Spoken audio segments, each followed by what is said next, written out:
Nangisay at nawala ng malay ang isang grade 5 student na pinahit-hit umano ng tuklaw o yung sigarilyong hinaluan ng kemikal na parang sa marijuana.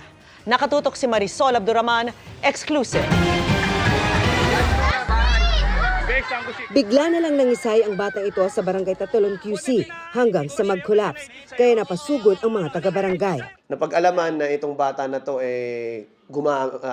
nag-take or pinag-take allegedly nung sinasabi nilang artificial marijuana, yung tuklaw. Una naging unconscious, tapos naging conscious na po yung bata.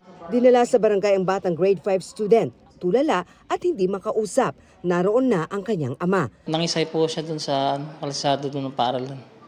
Pagkatapos ng Mag-take nung tuklaw daw, yung parang yosi na yun. Maya-maya pa, nakapagsalita na ang bata. Anong nararamdaman mo ngayon?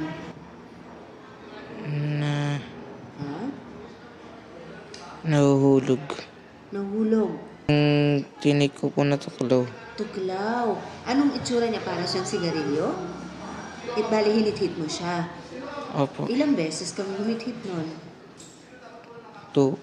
2. Ang tuklaw ay isang sigarilyo na may halong synthetic cannabinoid, isang kemikal na nilikha para gayahin ang epekto ng natural cannabinoid na mula sa marijuana.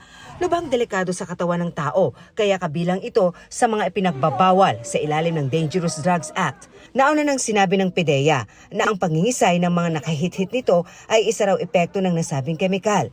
Labis na nababahala ang ama ng bata, lalo't hindi raw ito ang unang pagkakataong gumamit ang anak ng hinihinalang tuklaw. Nangisay po siya kasi nakita ko siya manggulo ng bahay.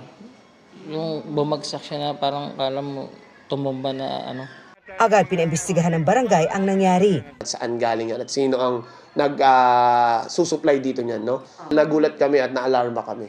Yung nangyari dun sa bata, this is the first time, no, na nagkagano na meron na pala dito. Ipinatawag ng barangay ang mga batang nag-abot ng tuklaw sa biktima, pati kanilang mga magulang. Dito na lamang meron pa daw ibang grade 5 students na gumagamit rin ng tuklaw.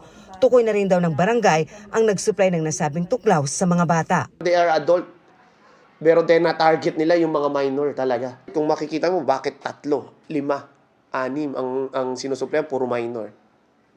Diba? Hindi ka namin titigilan, mahuli ka lang po namin. Para sa GMA Integrated News, Marisol Abduraman, nakatuto 24 oras.